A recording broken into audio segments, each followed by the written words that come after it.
What's up, guys? This is Coach Grant with First Down Training, and today we're going to be breaking down one of the questions that we got asked yesterday about the different types of DB coverages and how we could get by them. So I appreciate whoever this was asking this question. If you guys have any other video feedback or any other videos you'd like to see from us, don't hesitate to leave those in the comment section below, but that's what we'll be going over today. We're going to talk about the different types of DB coverages, how to attack them, the wrong ways to attack them, and show examples of both the correct way and the wrong way. So I hope this video helps you guys out, but also, fellas, if you're a wide receiver and you would like a daily training schedule to do for all the things wide receivers should do in the gym and on the field with the exact sets, reps, and examples of each exercise and drill, check out that very first link in the description below for our ultimate 8-week wide receiver workout plan. Let's get started with this video. So now, first example we're going to be talking about here is something called catch technique. So what is catch technique? Catch technique from this DB, I'm going to play this full speed. This is a fade route from Diggs, is when he's about 2 to 3 yards off and he is essentially just catching us, hoping that we try to run around him. Usually you will see this in a form of like head up or maybe inside shade, but mainly head up. So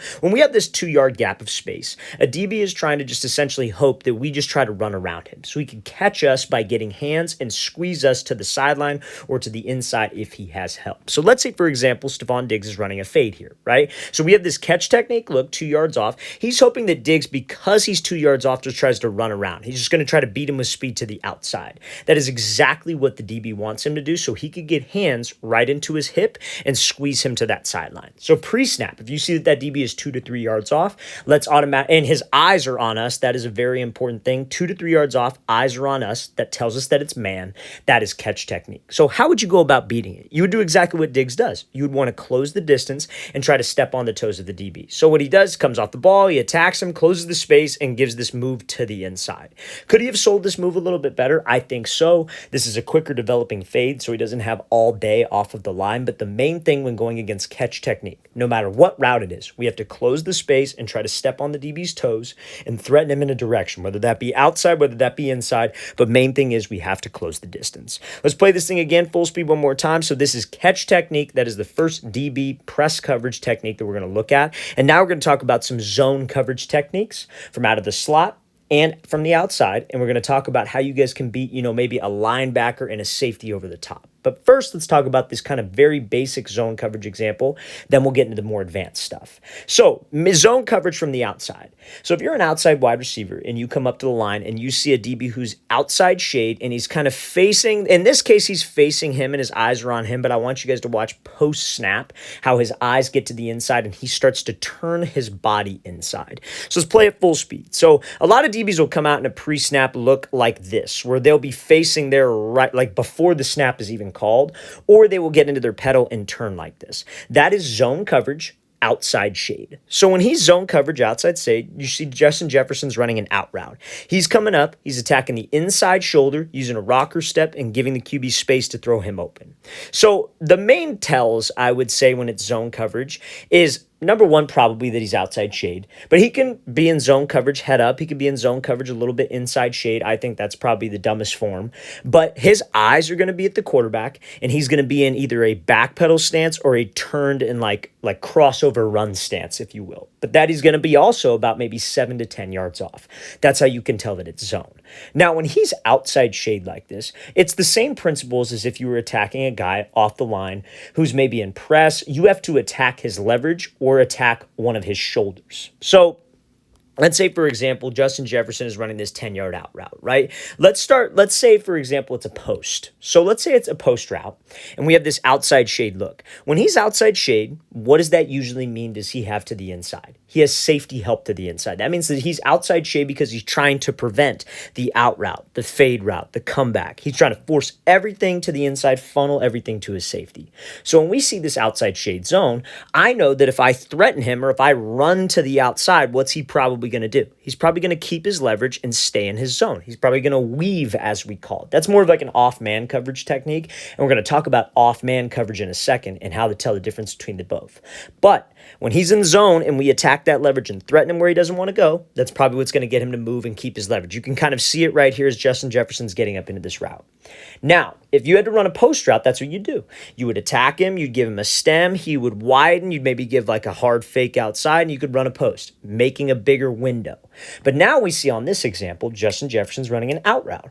So we're also going to show a negative example of this, but let's talk about the positive first. So anytime that you have to run an out route, obviously that is right into the zone that the DB doesn't want us to go.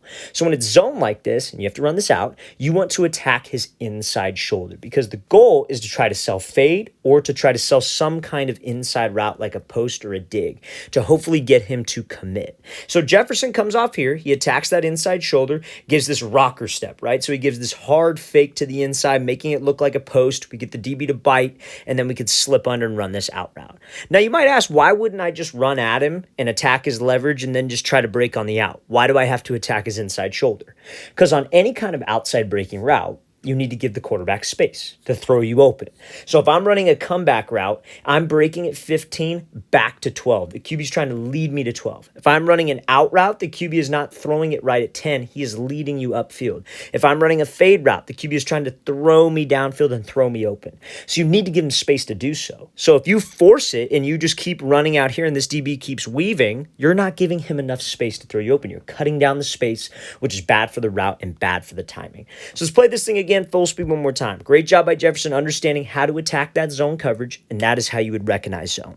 So let's watch this one here. So this example, this I would say is more maybe like off man outside shade, but it's the same principles. Pre-snap, that's what it can look like. But again, if it's off man or it's zone, the way you structure your route is pretty much the exact same way. It's just being able to distinguish the coverage can kind of give you an idea of what the defense is trying to do or what routes might be open. But let's talk about it. This eventually turns into zone because he gets into his pedal and he turns towards the QB. So let's play at full speed. So this wide receiver is running this like comeback route, right? But when he runs this comeback route, he goes straight to the blind spot. Now, the only reason this route worked, I would say, is because he started his stem towards the inside. But I want you to see what happens as soon as he works to this like blind spot, if you will. So he comes off the ball, does a great job closing space, but when he goes to that blind spot, you see that DB starts to weave to the outside and starts to squeeze him to the outside. When he breaks on this route right here, you see how he does not have much space to the sideline. That is technically not like the best route that you can run in this situation because the quarterback doesn't have enough space to throw him open. We lost this DB completely because Mooney ran a good route. He attacked him. He got into his cushion, stepped on his toes, and gave him a little fake inside. But if we don't do that and we just run and try to break this thing off and we got a DB who's right on my hip and I don't have enough space to the sideline, look at this throw. The throw is behind. So imagine if that throw was like on time. Imagine if he was trying to throw like a timing 10-yard out or threw the comeback early and there was a DB on your hip. That's picked off 6 points going the other way. Because when you just run to the blind spot, that closes down the space of the field and that makes it a more difficult throw for the QB. So let's play this thing again full speed. I just wanted to showcase that because that's a mistake a lot of guys will make. I would rather, from a quarterback perspective, have you attack inside shoulder. Let's try to get him to flip his hips and then break so I have some room. I can actually put that ball in front of you and let you go run. So let's play it again. Not a horrible route. Good job getting into his cushion, but when we just run to that blind spot, you guys, that I do not have enough space to make anything happen. All right, so now let's talk about off-man coverage. So the main difference, I think, between off-man and zone is you can tell a lot by the leverage. So usually an off-man, you will see a DB who's lined up inside shade, not so much outside shade. And he will obviously have his eyes on you the whole time, and he will be in more of a back pedal, not so much like a turn and run and face the QB. So usually in zone, like when they're off 7 to 8 yards, what coverage is that usually? That's usually like cover 4, cover 3. And in cover 3 or cover 4, they usually have what to the inside? Safety help, right? Like let's say it's cover 3, for example. Like let's say this DB was in cover 3. He'd have a safety right here in the middle of the field acting as help. So if we ran an inside route, he'd be running right into that safety. So off man, he's inside shade because he doesn't have help to the inside usually. Eyes are on us because he doesn't have any help. It's man to man, but he's off. He's off trying to prevent the deeper route.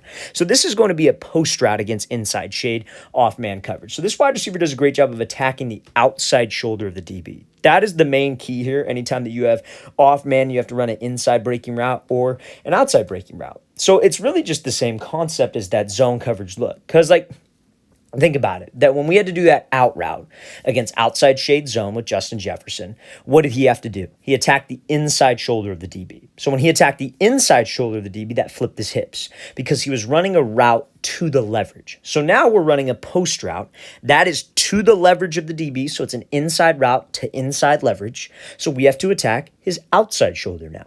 So that's what he does. He starts off the stem by attacking this DB, and you see what he starts to do. He starts to weave to the inside. That's why it can't be my only plan of action. My plan of action against inside shade cannot be, okay, let's stem him and then just break in front of him, because he will weave and the spacing of your post route keeps getting forced inside into other routes and other defenders. So you have to attack this outside shoulder. Let's sell the fade. Let's attack. Let's run hard. Keep a good pad level, because if I could get him to flip his hips and slip underneath, now I have spacing. Now I can get separation, number one, but I'm not running into other routes and other defenders on the field because I didn't get rerouted.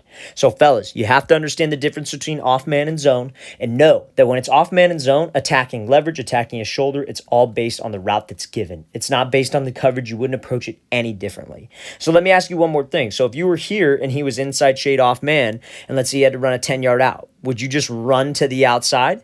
No, because that's what he wants, right? Just like how if he was outside shade and you had to run a post, you wouldn't just run to the post. You would attack his leverage. So we have to attack his leverage. That would get him to weave inside. And guess what? I made a break, and now I have way more room to accelerate and give the QB time to throw me open. Let's play this thing again, full speed. Great job by this wide receiver attacking outside shoulder, forcing the DB to flip his hips, and then winning on that post. Okay, so now we're going to talk about zone coverage out of the slot. So this is a common question that we get asked, is like, okay, we have a guy here, we have a linebacker who's in my face, then we have a safety over the top. Some people call this a bracket coverage, right? Some people would consider this maybe a double team.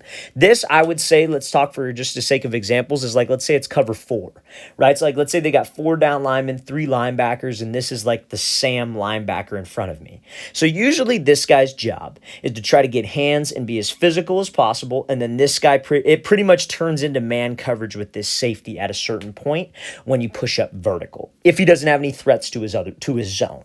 So let's play at full speed. So Mooney does a great job of not being afraid of contact, taking that inside release, giving pretty much 2 moves and running that corner route, but I feel like that ball was thrown a little bit late. So maybe it was a slot fade. I don't really know why he turned on this, to be honest with you, but I just mainly want to focus on here. So like he said, this guy's job is to try to get physical as possible, especially if it's zone. He wants to reroute you. He wants to jam you. He wants to script timing with the QB. So as a wide receiver, I can't be afraid of that. Sometimes what guys will do is they'll see this look and they have to run, like, let's say it's a corner route and they have this guy who's inside shade. They try to just run around him. They're afraid of this guy. So what he's going to do is run, get hands on you, put it right into your hip, and jam you way off of this thing or reroute you, and then you have to push back up vertical, but meanwhile, that screws up the timing of the play. You cannot be afraid of this guy. You have to run at him, and you have to give him something either inside or outside. So that's what Mooney does. He attacks him, and you see how this DB jumps, or this linebacker, I should say, jumps to the outside. So we give a move. We react. We take the inside release. So now my job is to square up the safety. Usually the safety is a little bit deeper. He came down here, which makes me think this is more of like a double team type coverage, I guess you could say. But you see how 58 gets his eyes underneath. So I would say it's more like cover 4. It's just this safety came down real close. So he gives a move on the safety, and now he's open. That's essentially what you would do. Even if he was further off, like on the 10-yard line, you would react off of 58. You would attack him. You wouldn't run away from him. And then we would push up vertical, attacking this safety. That's a great job by Mooney here. And that is how you guys can recognize and beat that zone coverage out of the slot, especially when it's like a too high safety look. I know we can't see the full field, but that is what we would do. Let's play this thing again, full speed one more time. Great job by Mooney reacting, taking that inside release, giving that crossover move, and then being able to win on the throw was just a little bit late. Okay, so last 2 things I want to talk about here is press coverage. So press coverage, we got outside shade, head up, or inside shade. Pretty much the same concepts as I would say, as off-man coverage or zone coverage. It's just a little bit closer now, and some certain routes can differ. So this is outside shade press. So when we have outside shade press, this wide receiver is running a slant. So let's play at full speed. So he gives a move to the outside, runs this quick slanter. It might be considered like a bang 8 post, maybe like a quicker post, but it's inside breaking against outside shade press. So when he's outside shade and press, what does that usually mean? It could mean it's cover 2 maybe, but cover 2, he'd probably be facing the quarterback back with his eyes to the QB, so let's not worry about that right now. But if he's outside shade press, usually what that means is he has what to the inside? Help. He wants to prevent the 5-yard out, the fade, anything to the outside because he's outside shade. And he's expecting it because the wide receiver has his split cut down.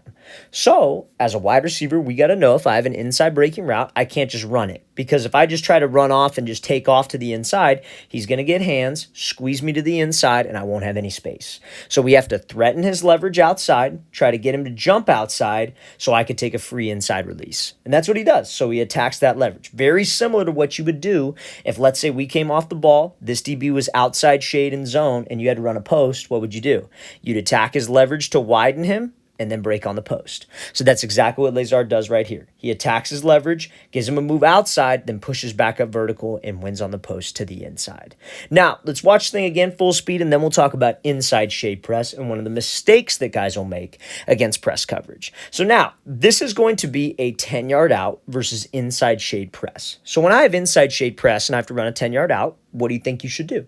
You should attack his leverage, right? You should attack him inside, give him a move inside, and then take the outside release. And that's exactly what Wilson does right here, but he gets locked up on this because he does not get skinny. And that is very, very similar to the same concept of like attacking a DB's leverage when he's in off coverage. Because like, let's say, for example, let's say, it's like inside shade and you're running a 10-yard out, right? Like, but it's off man. So let's say this DB's here inside shade and we have to run a 10-yard out. What you don't want to do when he's inside shade off is just go run the 10-yard out because he's going to get hands on you and squeeze you to the sideline or force your route to the sideline. You're not going to have any space for the QB. So when you're up against press coverage, the same principle applies. You have to give the QB space, but you do something called getting skinny. So what Wilson does right here is he gives a move inside, little hesitation move, but watch where his hips and shoulders are pointed off the release. They're almost pointed towards the sideline. So he's pretty much running towards the sideline, and he knows he has to run an out route. He's taking a very wide angle, and so this DB's easily going to be able to recover. Imagine if he was running a fade. He would be locked up. And now he's running an out route, so when he breaks, that's not enough space for that QB to throw. To people who don't know football, they'll think that this throw is late. People who know football know that Wilson did not get skinny, he did not get vertical, and he did not give the QB enough space to lead him. This ball, imagine if Wilson was over here. That would be actually in a good spot. Maybe it was a little late. Maybe he could have thrown it sooner, but nonetheless, I got to give him an opportunity to make that throw. I can't cut down the field space because that screws up timing and that puts the ball behind him. So look at this last clip here from Lazard. When he runs this route, he attacks this DB's leverage, but watch what he does. He doesn't take a very wide stem to the inside. He is hip to hip with this guy. He is getting skinny, so when he makes that break, he's not forced all the way into his safety help, just like on the last example, how Garrett Wilson was forced all the way to this DB's help, which is the sideline. So make sure, fellas, when we're up against press coverage, we know how to attack it. It's very similar to off man and zone, but make sure we are getting skinny on my routes to get as much separation as possible.